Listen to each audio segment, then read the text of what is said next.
I have a lot of little things in my office that have sentimental value. This nasty hand towel is my fish rag, and it's been to at least 30 countries with me. And that stays in my personal Wunderkammer, which is just beside my desk, and that cabinet of curiosities holds my collection of fishes that are types. I'm Dr. Prasanta Chakrabarty. I'm curator of fishes at LSU's Museum of Natural Science. And here I am in my office, and I'd like to share some of the little knickknacks and things I've collected along the way from my travels, and some things that I've just happened upon or that were donated to us that have ended up in my little cozy little office here.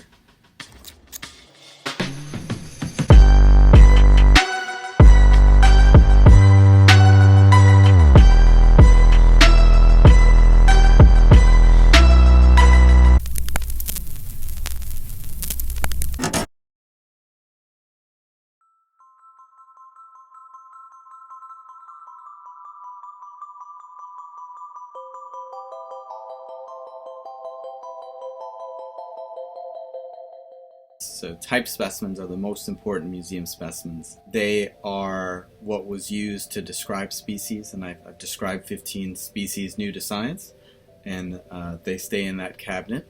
And they're part of the larger collections, which is just down the hall here, with 350,000 specimens. But I keep some oddities in my office.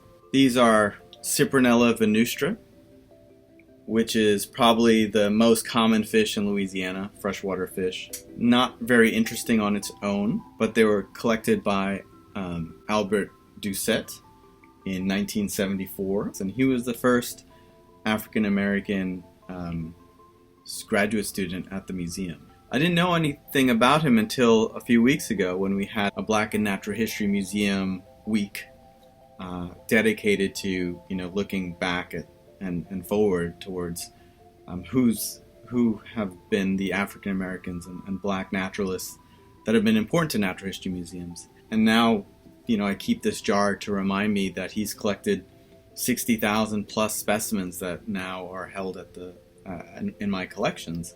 And so I should definitely know about him. And as penance, I keep this around, so every time my eyes fall upon this jar, this lot of specimens, I think about him and his role here.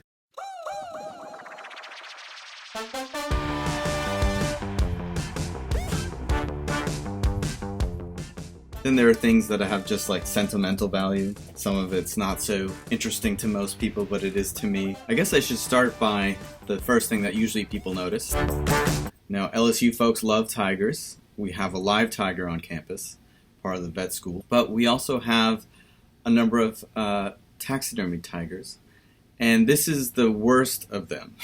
No muscle tone, losing his hair. It is actually a wild Bengal tiger. So this is a specimen that was collected in the 1960s, early 1960s, from Bengal, which is where my family is originally from, West Bengal. It was donated to the museum back when there were many tens of thousands of tigers. Now there are fewer than 5,000, but this specimen was just stuck in our taxidermy room, and I thought I'd entertain myself by just moving it to a safer, drier space, which is my office.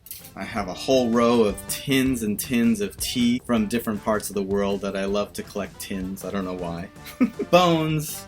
This is a tooth from Megalodon. And that's a T-Rex tooth, a 3D printed T-Rex tooth, and I just like to show how similar they are in size. So I like to keep little things around just to sort of make me change focus from maybe the computer, and they give me joy. I'm not sure why.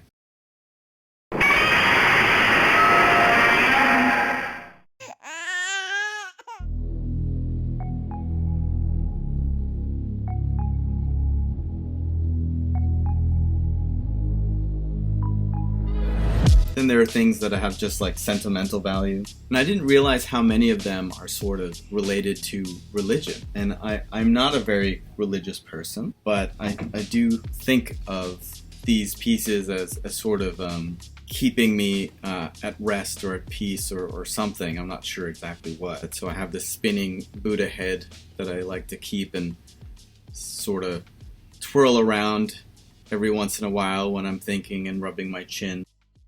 Behind my desk, I have a bunch of little things from everywhere, from a Godzilla holding king cake babies, which is a tradition of hiding these king cake babies in Mardi Gras king cakes. I have this Ganesh statue that I seined up once in Singapore. It was just on the beach. I have this beautifully sculpted cow bone. I don't know if you can tell how detailed that is, from Indonesia, from Bali, Indonesia. Lots of little things that I've picked up here and there. People like to look around my office as well, in my little cabinet of curiosities. So I hope you get to come and visit me one day and learn more about what I have in here. Some of the things that I forgotten myself. I love to see people's Wunderkammers, and come see mine one day. Thanks a lot for watching. Please support what we're doing. We have a lot of passionate scientists that are on board to share their knowledge and insights and their stories of how they got to where they are and how to succeed in this field and why it's so important, why science is so important. You can help us tremendously for free by sharing these videos, subscribing, and getting the word out. You can also help us not for free by chipping in $1 or $2 on our Patreon account. So please support us. We'll continue to produce these videos. We do this for free. We do this because we care. So we're happy that you're watching. Thank you.